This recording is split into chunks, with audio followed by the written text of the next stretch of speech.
Welcome everyone to today's webinar, 2021 and the Future of Physician Compensation, the Influence of COVID-19 and a Changing Regulatory Landscape.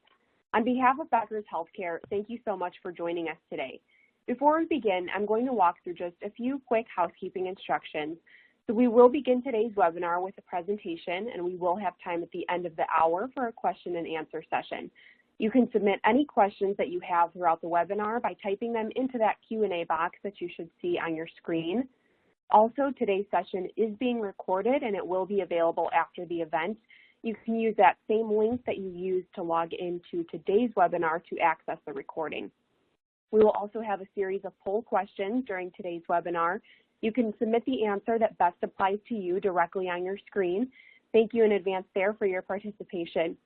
And if at any time you don't see your slides moving or if you have trouble with the audio, just try refreshing your browser, and you can also submit any technical questions into the Q&A box. We're here to help with that. With that, I am pleased to welcome today's speakers. Aurora Young is a Managing Director and the Service Line Leader in the Physician and Advanced Practice Provider Services practice, as a part of the Gallagher Human Resources and Compensation Consulting practice. Ms. Young has worked in the healthcare consulting field for over 20 years. Her consulting is dedicated to helping clients better align their physician and advanced practice provider compensation systems, improve the performance of the practice, and ensure regulatory compliance. Michelle Harmon is the Chief Strategy Officer at Ludi. She is a healthcare leader and physician strategist with more than 27 years of experience. And her breadth of work as a physician alignment expert includes service line planning and medical staff planning to physician group negotiations and C-suite recruitment and strategy for various organizations, including Baylor Scott and White Health. Michelle also has extensive experience leading product implementation and account management teams for tech innovators such as WebMD. At Ludi, she oversees sales and client services, helping more than 250 hospitals and health systems nationwide to track, audit, and manage payments to their doctors using Ludi's award-winning solution, Doc Time Log. Aurora and Michelle, a big thank you for being here today. And Aurora, I'll go ahead and turn the floor over to you. Great, thank you so much. Excited to be here today and to join Michelle in this conversation. In terms of the agenda, you can see here on the slide, I'll start the conversation in the first half and provide more of kind of a micro discussion of what we're seeing in the market and a very important topic in physician compensation today as it relates to the impact of the 2021 physician fee schedule, particularly on the heels of 2020 and the impact of COVID-19, as well as additional regulatory changes around with anti-kickback SARC and other things impacting the healthcare environment. And then I'll turn it over to Michelle to give more of a macro discussion, bringing into context best practices on physician spend and compensation strategies before we open it up for some questions. So with that, just want to start with just a very high-level overview of the changes in the 2021 physician fee schedule, and then we'll dig into a little bit more detail and then a case study to help bring it together and answer the question as to kind of why it matters for our clients today. As we look across the industry, healthcare organizations were and still are grappling with the COVID-19 pandemic. There was a lot of speculation at the end of 2020 that CMS would delay the updates to the 2021 physician fee schedule, just given the significant impact to some of the work RV values and the reimbursement. And frankly, a lot of organizations we were working with towards the end of the year just weren't really prepared for the changes in their physician contracts, again, kind of thinking that they would be delayed. But as we know, December 1, CMS did issue its final rule, a long-awaited final rule, updating the Medicare fee schedule for 2021. And according to CMS, the 2021 fee schedule is really just one of several rules reflecting a strategy or rule changes reflecting a strategy that's intended to create a healthcare system that results in better accessibility, quality of care, affordability, empowerment, and innovation. And so as we look at, kind of what CMS was attempting to achieve with these changes, one of the most significant, and we'll talk about in a bit more detail, were some of the changes that were made to the outpatient office E&M codes. on, the 99201 through 205 and 99211 through 215 changes. The majority of these changes were made really to resolve some ongoing documentation burden that physicians face in the current system, and also really signifying a shift in the value, recognizing kind of the work, the time and effort relative to these outpatient services and cognitive services. So I won't spend much time on the documentation other than just this overview. I'm not a billing specialist. I don't play one on TV, and I'll leave that to the experts. But, I will say, what we've heard generally from our clients and across the healthcare industry, that the documentation changes that were made really looking to, code selection based on time and medical decision making were really well received in the industry. With that, the RVU values, again, as I mentioned, those increased work RVU values for those outpatient and E&M services, but then, adjustment of work RVU values across the scale that do have implications, not just to physician compensation and work RVUs, but then also to the corresponding reimbursement relative to that time and effort.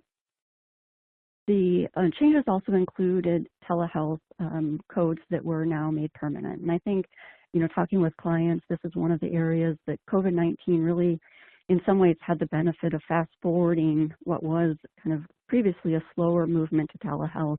And it looks like the changes that were incorporated in telehealth are here to stay.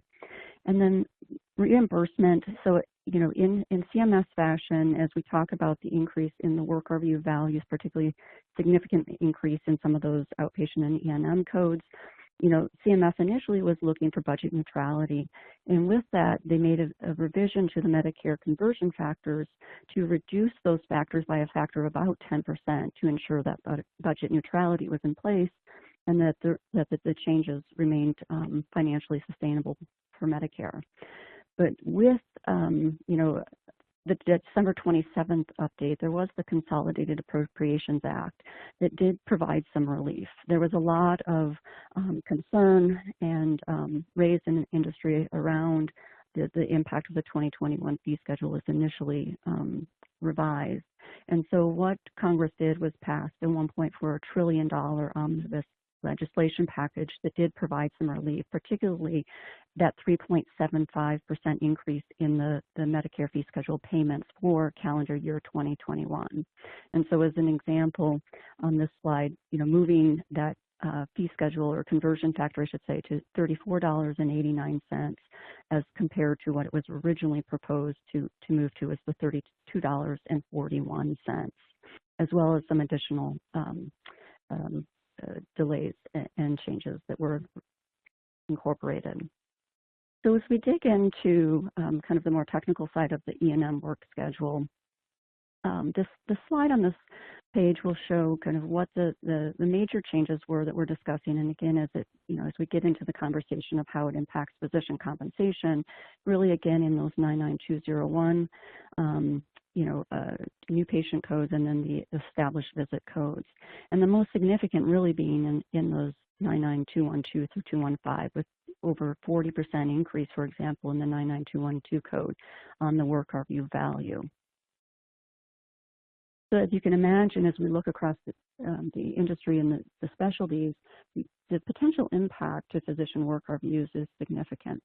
So our firm took the MGMA data dive procedural profile and did an estimate across various specialties of what would be the impact to physician work RVUs if we crosswalk them from the 2020 fee schedule to the 2021.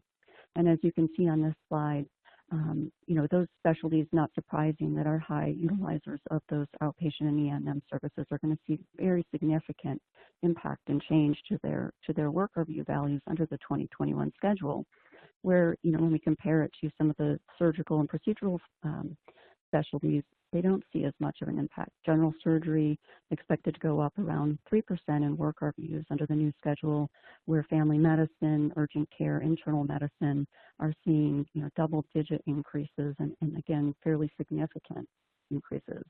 And so obviously there's huge implications to physician contracts, particularly when those contracts are based on work RVUs and tied to market data, and under the assumptions of a prior fee schedule. Remembering that the currently available data that's out there in the market, the 2021 published data, as well as, the 2020, but as well as the 2021 published data on physician compensation and productivity that will be released this year, is all based on prior year fee schedules. And so not based on the 2021 fee schedule, which again is, and we'll talk a little bit more about that later with a specific client example. But one of the things I also want to note, in the appendix, there are some additional detail on the CPT and work review changes for additional specialties. We're focusing a bit more on just the E&M changes at this point. So in terms of budget neutrality, as I mentioned earlier, the reimbursement changes, again, Medicare initially did intend to ensure that the changes in the work review values and the shifting of the value towards those outpatient and E&M would really result in kind of a consistent level of reimbursement for Medicare. But with that revision, again, that came later in December, there is some relief, at least in 2021. Hopeful that there will be continued reductions that may continue into 2022 as well. So as we look at, again, kind of digging into that, what that means, this slide is intended to show you what the reimbursement, Medicare reimbursement would be for those new patient codes, assuming the 2020 fee schedule and conversion factor. Conversely, as we look at the 2021 schedule and conversion factor before Medicare updated it to reflect that 3.75, you can see there's going to be, there would be reimbursement decreases in some of the codes in these new patients. Now, what we did find is with that 3.75% relief and the update to the $34.89 factor, most of the codes in the 99202 to 205 would see some increase initially in 2021. And then similarly for the established patients, we actually see quite a bit of an impact, again, remembering that those work review values in the established patient visits really did increase significantly, relative to the new patient visit codes. So without the 3.75% relief package, reimbursement across those codes is expected to increase across most of the codes with the exception of the 99211. And again, with that 3.75% relief on the conversion factor, we're expecting to see 0 to 40% increase in reimbursement on some of those codes. And just, a quick recap of what that looks like across the codes, again, before we include that 3.75% relief. So what this practically means, again, when we do the math on this, if you take a physician who's paid on work RVUs, earning $50 a work RVU, for example, this would result in 2021 in about $48.50, and Medicare reimbursement of $52.33 for a 99213 visit. So the physician would be paid $48, Medicare reimbursement would be closer to $52, and really result in a surplus to the organization of 3.83. Now we move to the 2021 schedule, and that same 99213, if you didn't do anything to the physician's compensation plan, again, you continue to pay that $50 per work RVU, you would now be paying that physician $65 per work RVU for that visit, with Medicare reimbursement closer to $63.52, and at a deficit of $1.48 per code. Again, before the relief, is provided to that. So there is additional detail, again, for more specialties that can be found in the appendix, and more, detail on the CMS estimated impact to that reimbursement. The one thing I do want to just kind of point out as well is, as we look across the specialties, and we did some analyses and looked at the analysis that CMS did, the impacted specialties, really what those with the largest increases, again, no surprise, would be those high utilizers of the outpatient E&M, endocrinologists, family medicine, hemonc, rheumatology specialties are all expected to see 12 to 14% increases in their reimbursement, where specialties like radiology, cardiac surgery, anesthesia, and pathology, all looking to see decreases under the revised fee schedule, again, because of the distribution of the codes and the impact of that reduced fee schedule or conversion factor. So as I mentioned, this, as we talk to our clients across the country, the most significant concern they have around these changes is what does it mean for their physician compensation models, their contracts, not just with employed physicians, but also with their independently contracted physicians through PSAs, et cetera. And it's important because as we look at our database and our survey, we know that 90% of organizations in that database are paying physicians based on productivity, or at least a very significant portion of productivity in their plan. And over 90% of those plans being based on work RVU productivity.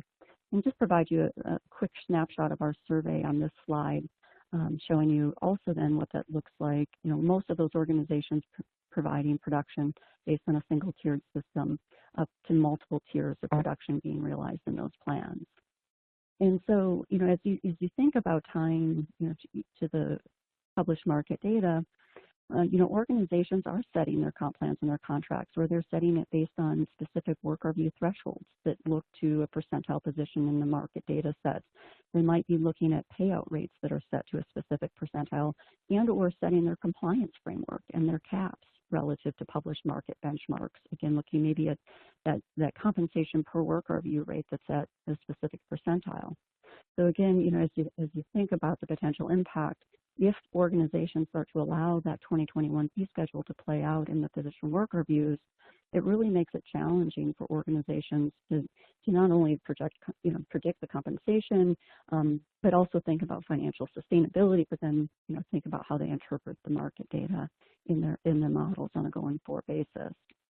So we've been working with an organization over the last several months on what this means to them. This is a health system client in the Midwest that has over 120 physicians on a production-based model. And initially in 2020, our conversations with them were more around movement to the updated 2020 data, some structural changes to have more alignment in their tier structure for their physician work reviews.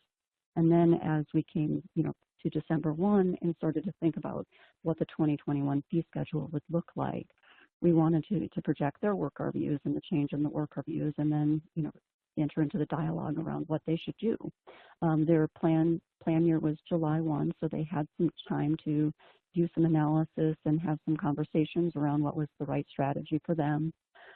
But as you can see here on this slide, not unlike what we saw in some of the previous analysis using some of the MGMA data set and the CMS data set, significant work reviews for increases for some of their specialties that resulted in what we would call what would be a financially unsustainable option for them to move forward.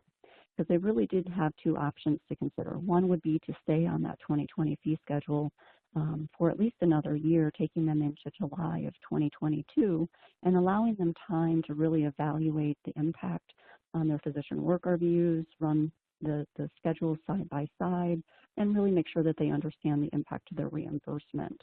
The alternative, and some organizations have done this, was move to the 2021 fee schedule in July. Now they realized because of what would be an over $7 million increase to the organization without doing anything different to their model, they would need to make some adjustments to their work review thresholds and conversion factors to better align with the CMS changes to the fee schedule and just, again, ensure financial sustainability for the organization. So the quick snapshot you can see here on this slide, again, this is an organization that was looking at some, model changes and, again, updated market data in 2020, which would have resulted in about a 2.3% increase overall, about $1 million spend for them. When they ran the model with no changes to the thresholds and conversion factors under the 2021 fee schedule work review updates, it then resulted in almost an 18% increase in physician compensation and, like I said, over $7 million in additional costs to the organization, which really just, ultimately in the end was not financially sustainable for them. We did work through some analysis with them to look at, okay, what if we made modifications to the work review thresholds, again, tying their experience, what those increases look like by specialty and increasing the work review data that's available based on those percentages, as well as projecting an increase a decrease in the conversion factor. And what they did was consistently applied a 10% decrease in their conversion factors to the market data, trying to mirror the change in the CMS conversion factor and budget neutrality at that time. And so with that, those modifications, they did find that the spend would be closer to $1.6 million and about a 4% increase in pay for them. And so, the conversation then became, really what are the pros and cons of staying on the 2020 fee schedule and moving to the 2021. And ultimately, that the organization decided, coming out of 2020, the impact of COVID-19 on their physicians, both in terms of compensation as well as production, just general fatigue of the physicians and worrying about burnout, they decided, there would just be a lot of change moving to the 2021 schedule. It would require a lot of communication with the physicians in a short amount of time. Again, looking down, as July 1 as being the implementation date. They also kind of acknowledged that they just felt like there were still some unknowns. They're making predictions around coding distribution, the updated documentation requirements, and how reimbursement would be impacted. And then ultimately, this is an organization that does tie their compensation model to the market data, and they were very cognizant of the fact that the market data doesn't reflect the changes to the physician's fee schedule. So ultimately, what we're trying to do by modifying the work review thresholds and the payout rates in the plan is predicting, honestly, what how the market will react to the physician fee schedule changes when at that point in time, which really won't be fully realized until the 2022 published surveys come out. The common that they talked about, and I've heard this with other organizations, and some of those that have chosen to move to the 2021 fee schedule, is really that they feel like it's kicking the can down the road, that there's an acknowledgement of what CMS is attempting to do, their overall strategy, and the alignment kind of in the fee schedule with the value of the outpatient and E&M services, and really the intention or the primary care and ambulatory physicians. And so, that is one of the cons that was discussed with this organization. But ultimately, what they chose to do was to maintain the physician fee schedule for another year, that it was really just in the best interest of their organization. So, we're going to open it up for a poll. I'd like to hear from participants today on the call what you all are doing. And has your organization moved to implementation of the 2021 fee schedule in your physician compensation programs or contracts? Again, either with your employed physicians or your PSAs and independent contract physicians. Is that happening at a later point in 2021, or have you also decided to delay implementation to a future date? So on this slide, we did do a quick industry survey of our clients. This is representative of about 50 organizations that we've talked with recently, just to really understand what they've chosen to do. So you can see in this, on the left-hand side, the pie chart, 72% of these organizations have decided to stay on the 2020 physician fee schedule for the calendar year. Again, they're looking to implement, have some time to really, analyze and understand impact, understand the updated impact of the market data that will be coming out, particularly with the impact of COVID on the updated market data. But you can see there are about 14% of organizations, or about 7 based on this sample, that did decide to move to the 2021 fee schedule. And it really was kind of varied in terms of the way they chose to do it.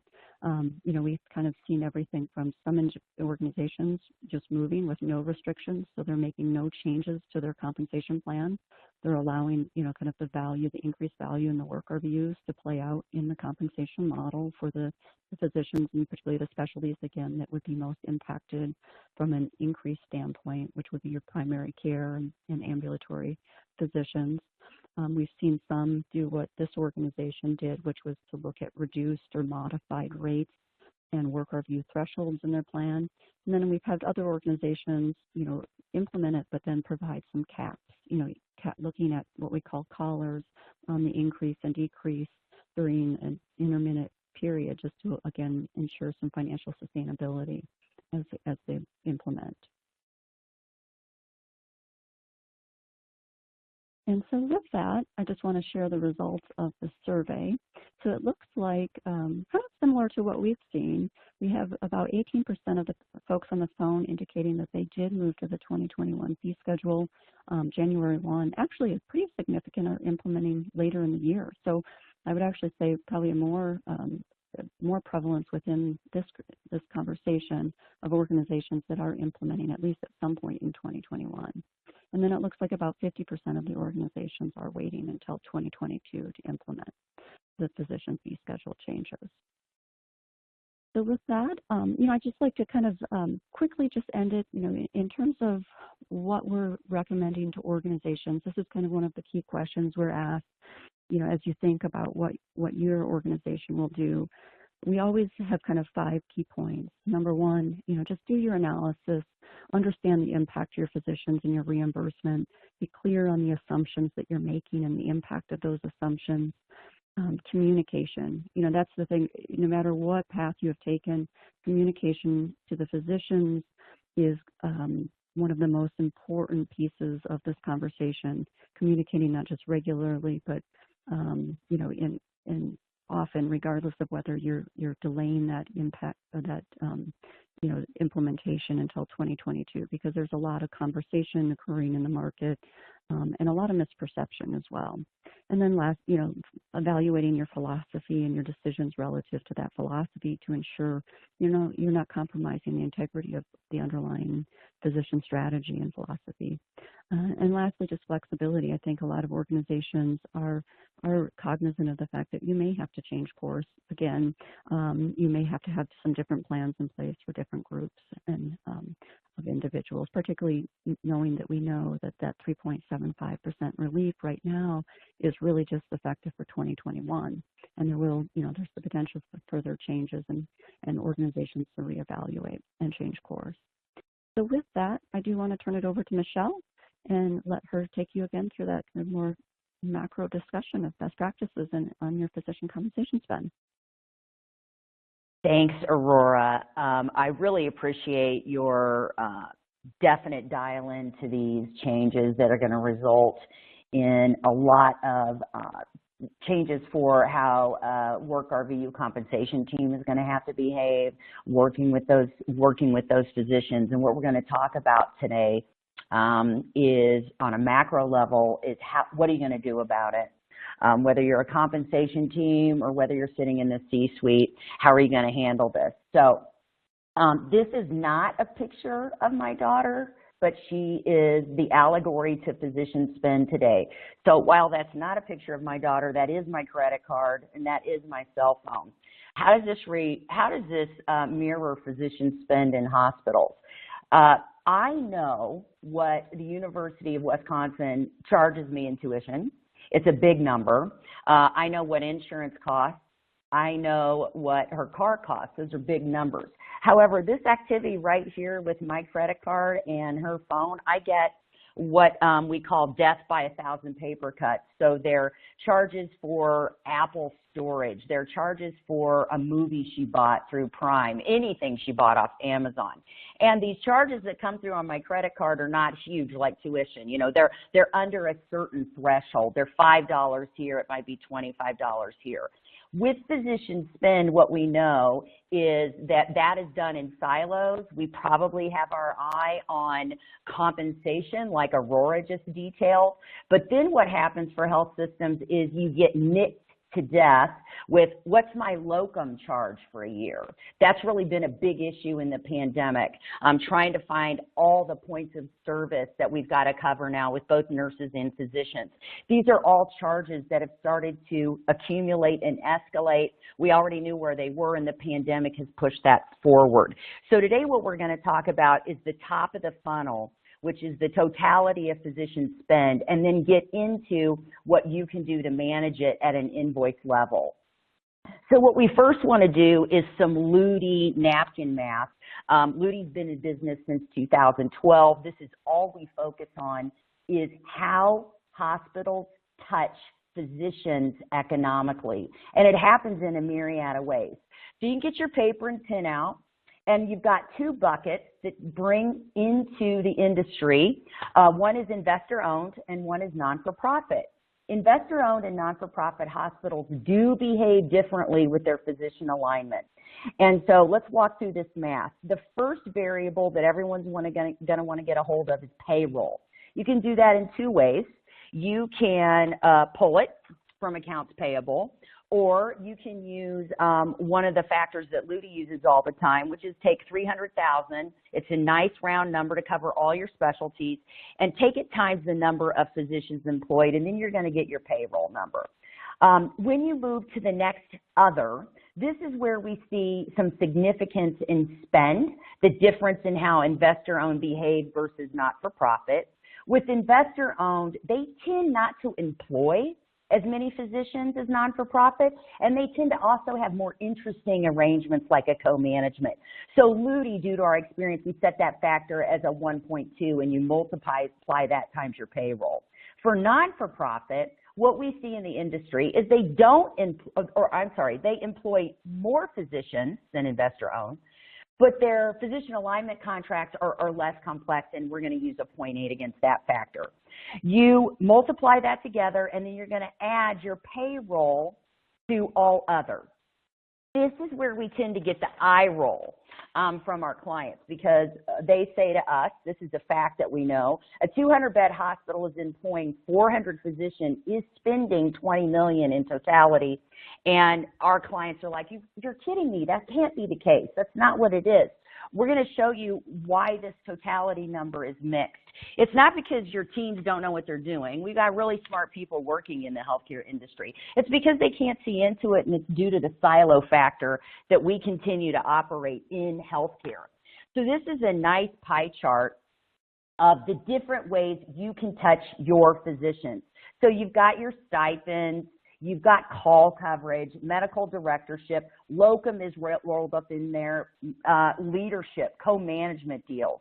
When you bring all of this together, the pie starts to get really large.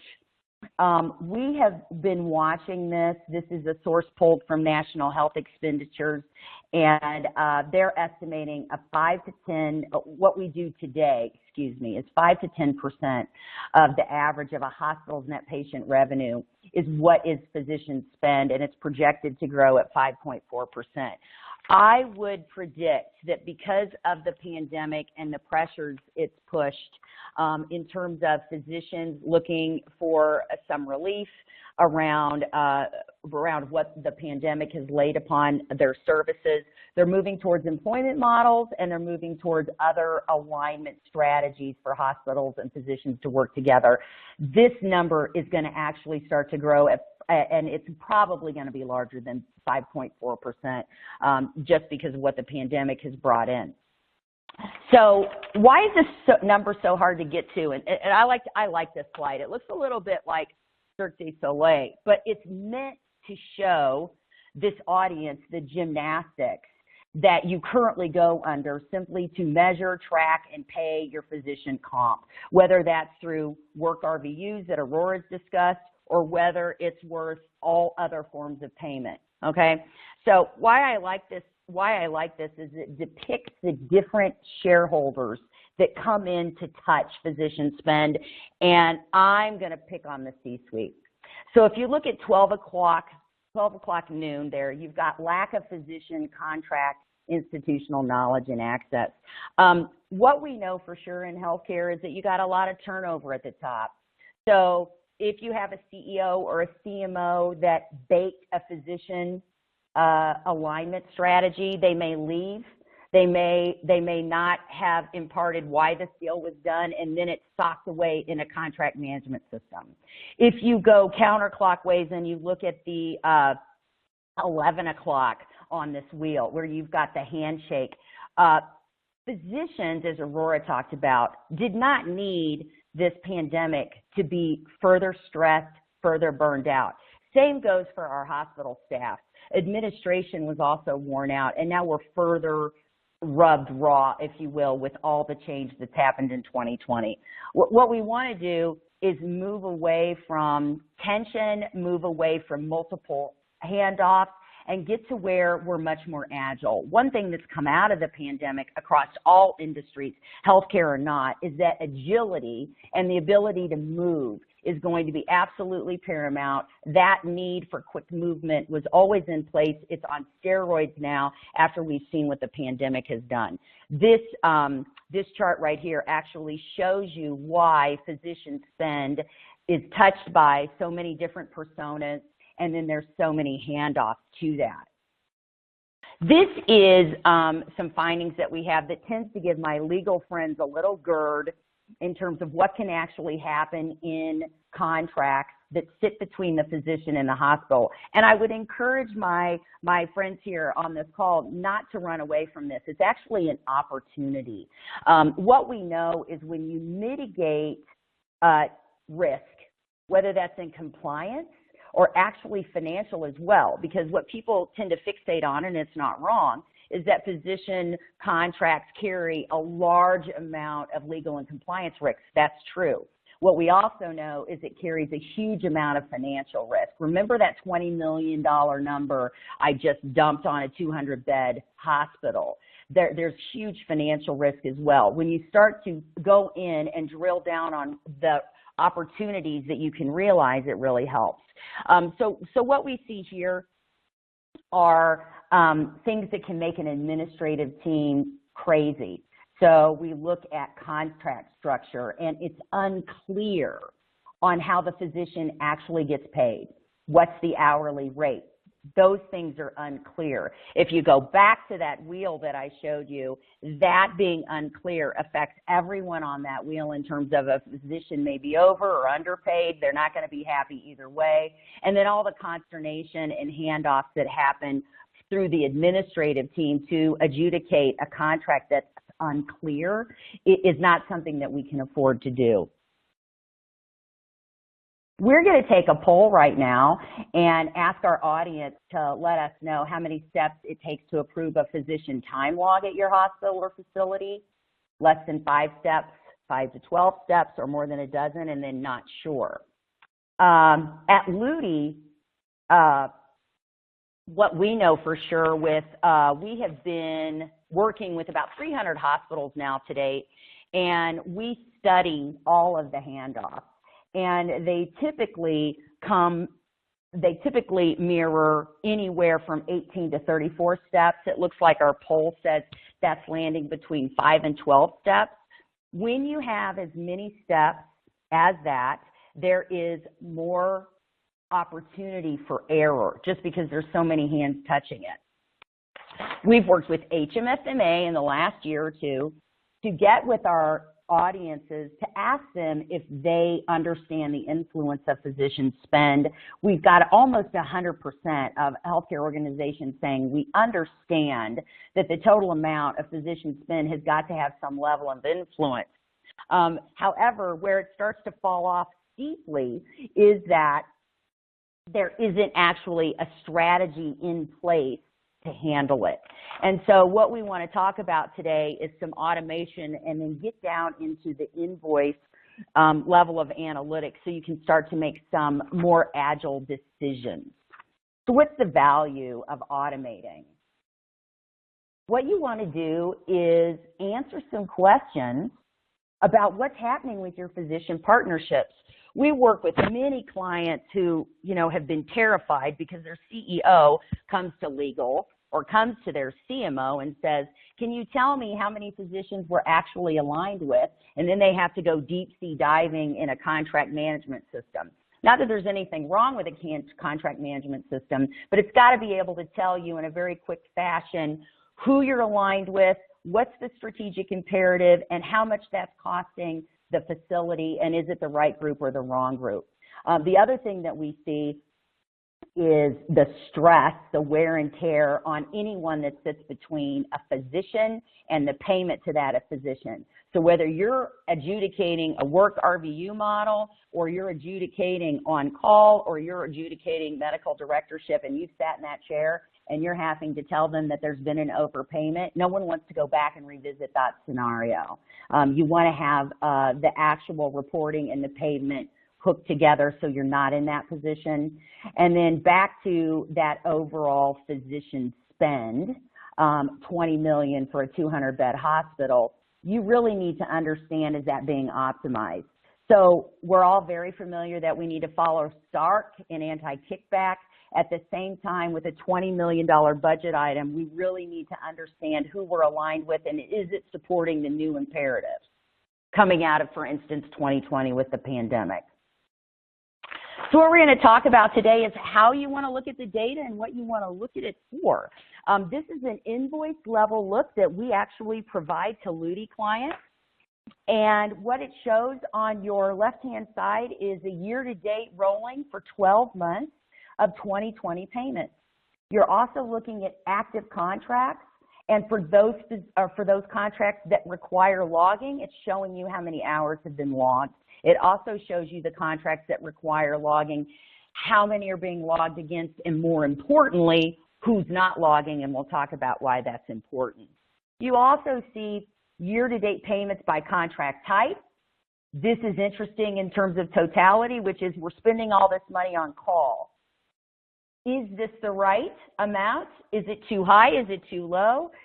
Where is it raising up? So you can also see this is a large system, obviously, but you may just want to look at different campuses. And then also how many contracts are in play by your system by contract type. You can do this manually. Okay, so what you want to do is go pull from accounts payable the last 24 months, divide them up into 2 years, and what you want to do at a quick glance is look for outliers. So that's going to be a heavy anesthesia contract, for instance. Aurora talked about professional service agreements. We see those payments, say, to a 1099 group, so they're not employed, but it's a large radiology. It's a large radiology contract. It's a large anesthesia contract. Same thing goes for any outliers around a medical directorship, around a service line. What you're really looking for are those big spends. This is where we get into the agility across decision making. So we're now moving where it's faster and faster. Everybody's tired. That's a theme. We all have some form of PTSD coming out of the pandemic. How do you make this easier for everybody? What Aurora's folks do at Gallagher is a lot of fair market value work. This is a benchmark dashboard that we give our clients that shows actually real-time fair market value. So as the physician logs, we're able to capture what happens with the utilization. You're looking at medium hourly rate. One of my favorite things to look at is the contract age. So what we've seen in healthcare is that starts to creep up. Again, back to this theme. If you guys think about that complex gymnastic circle that I showed you, what we've seen hospitals do, health systems do, is that when you're managing a giant number of contracts, it's been easier to put in evergreens. And what we find with evergreens, while it's a good idea because the wear and tear on the staff can be less, we also see, unless there's active insight into that aging contract, the propensity to miss it can increase. Again, it's not because nobody has their act together, it's because everyone is pulled in many, many directions. But we have seen contracts that are literally aged 10 years, 20 years, and even 30 years because there isn't an easy way to monitor how old that physician contract is. And should we be pulling it up to look at, to make sure that it makes sense, basically just makes sense, and we'll talk about that in a minute. Benchmarking matters, so you can see, all right, we expected hospital B here to be more expensive on an hourly rate and the rest fall in line, or the inverse of that is we didn't. So what you want to do is be able to get to this data so you can understand the variances, and if your team understands, yep, we expected that, that's fine, or no, we didn't, you can drill down into what's happening. You want to make sure that your payments match the utilization. So I think I talked about how unfun it is to sit in front of a physician and let her know that you overpaid her. I was on the phone with the CMO last week, and one of his concerns was he actually has a physician that's on stipend, that's going on sabbatical to Botswana. How is he going to put the stipend on hold? He doesn't have an easy way to do that. There's going to be overpayment. What the work actually has to manage the payment. In this particular graphic that Ludi provides its clients, you're seeing hours logged on a rolling 12 months. You're seeing how many hours are logged per contract type. And then you're seeing hours logged by market. You want to make sure that what's happening actually matches the dollars that's flowing out the door. The way current hospitals are set up is that with all those personas that we saw, you've got the work RVU folks typically buy an application or a sea of Excel spreadsheets that fixes their issue, but it doesn't transfer over to the finance people that have to figure out how they're going to pay a stipend. And so what you want to do is bring all these folks together so they can easily see it on a dashboard like this. You want to get visibility into the responsibilities and the payments going forward. What you want to challenge your team as to the relevance of these agreements.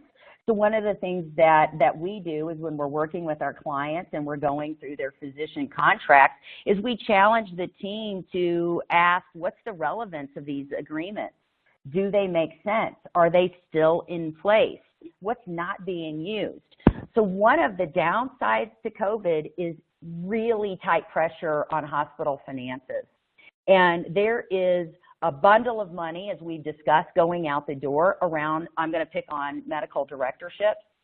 Without you having easy insight into what's being logged on, you can't see the 1 to 5 medical directorships that either aren't being logged on at all or have very low utilization, but you as a finance team are still carrying that money on your books. When you have insight into how things are being utilized, how the work is represented by the payments, you can go in and cut some things. You're not upsetting a physician. That medical directorship wasn't even being used, or it was being logged very low. And you can have some quick wins by simply understanding unutilized physician agreements that are on the books but that are not being used. So when you start to get into this data by invoice, okay, physician spend does have an invoice level data component to, and it's very difficult to see with how hospitals are arranged today, is that, again, you want to go back to this year-to-date tracking. And so we've got here 2 years, okay, 2019 and 2020. And there's a 3% change between the 2 years. And that rolls up into $372,000. What's that about? So the next jumping off point for an agile decision-making team is that you want to look by contract. What's the contract detail? So we picked cardio on-call, and you're looking at what flowed through the system 2019, what flowed through the system 2020, and there's an uptick by 13%. Then what you want to do is move down into, all right, that's the global. What's the next slice of that invoice? That's a payment trend by month. And you can see in February that we've highlighted, there was a $56,000, it's almost $57,000 increase in February for this particular account. And then you can drill down the next onion layer, which is going to be the actual individual payment. So to get under what's happening, does it make sense? This is a lot of money. You've got to be able to continually drill down on data points in a year-over-year analysis. And being able to get to this data quickly without torturing administrative staff is gonna be key. And then especially given everything that's coming at us to Aurora's point. HFMA and Ludi did a survey where 36% of the organization said, you know, physician spend is important, and we're going to have to move to payment technology. It's a priority. One of the things that we see in most industries, besides this call for agility, is data hygiene. So any of you that's ever had to maintain a database and the hygiene of it it's a Waterloo for all of us. Physician spend needs to be a repository that's actively maintained daily. Given that cost of $20 million for 200 beds, it really needs to be treated as a data repository. There's data flowing out that needs to be clean, and there's data coming out of it that's actually going to drive the check cutting. This is what payment technology will afford your system. So some key takeaways for this is essentially a culture shift around physician spend and around physician payment. Obviously, taking in all the changes that Aurora detailed for us, and then rolling it into how large physician spend is in totality, needs to create a cultural shift in how we're going to treat this. It can't happen as locums are handled over here, on-call is handled by ER, everybody else is on their own with call. Medical directorships are handled by the CMO.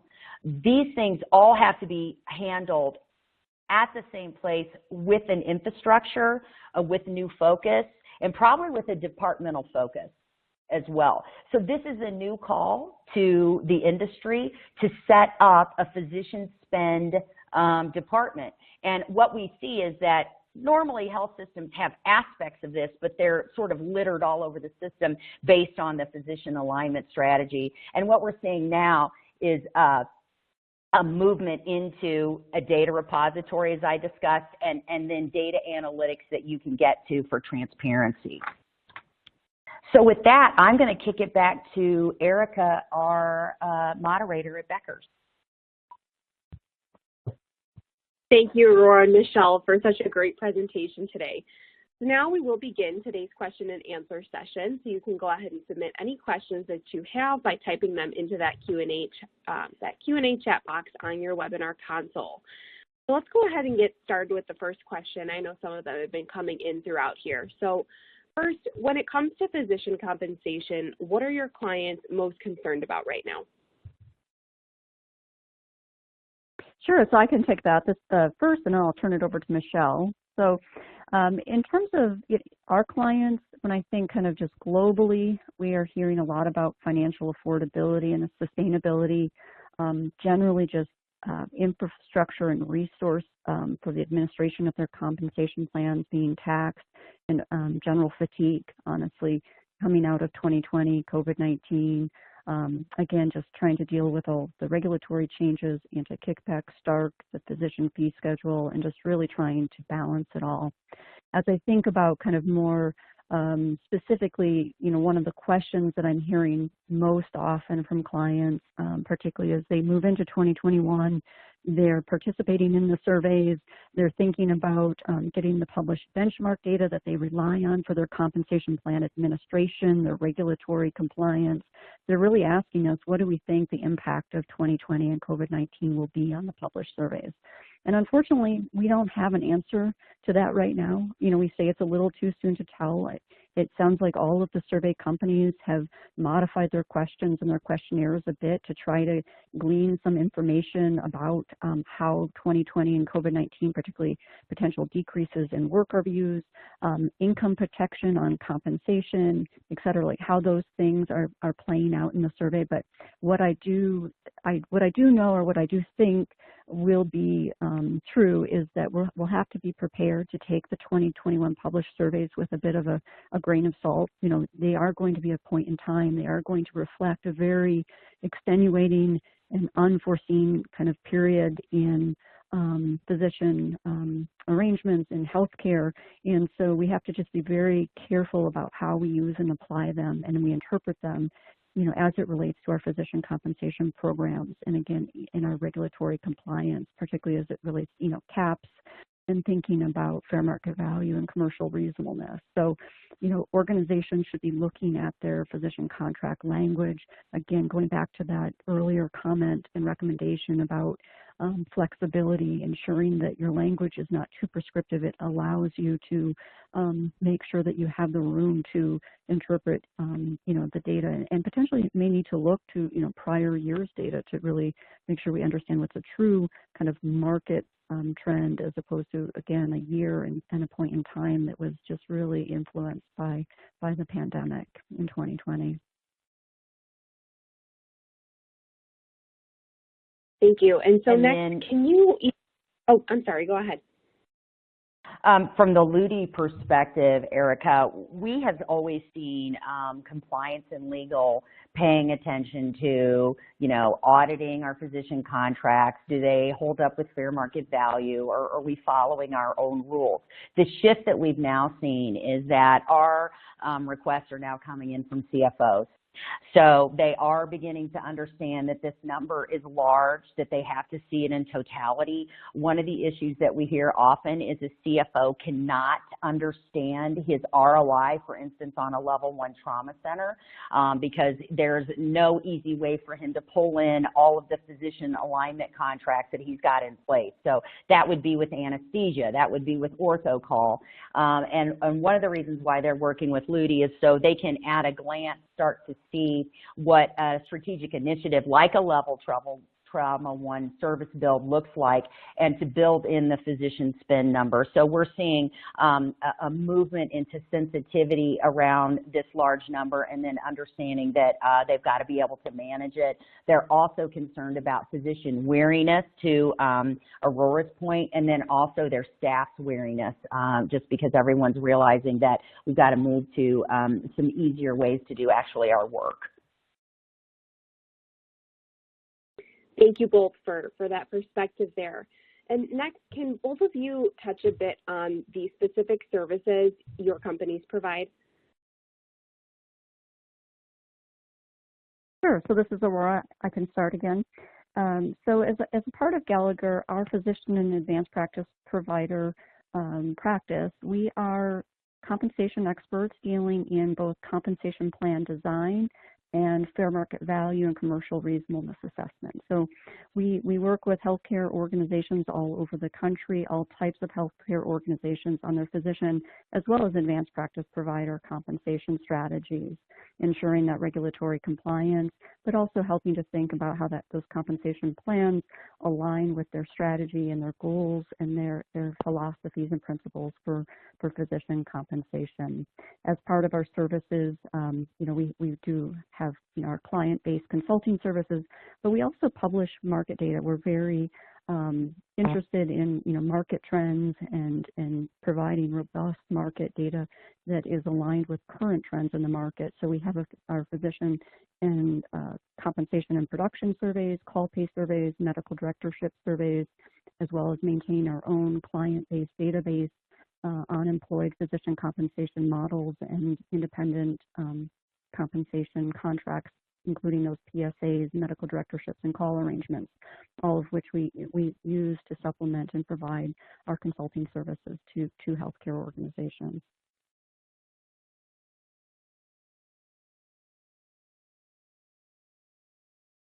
This is Michelle. LUTI is a technology platform. We help our client hospitals automate their physician spend no matter how they're using it, so via work RVUs or via locums. We also work very hard as physician advocates to make our technology easy peasy for physicians. We're very sensitive to the burnout that other solutions that assist physicians with any type of administration have been wearisome to them. So as hospital folks, we're a technology firm driven by hospital leaders. We're very sensitive to creating a mobile app that's very easy for the physician to track anything they need to do to get paid. So I appreciate that. Thank you. And that is all the time that we have for today. I want to again thank Aurora and Michelle for a great presentation, and to LUTI for sponsoring today's webinar. To learn more about that content presented today, please check out the resources section on your webinar console and fill out the post-webinar survey.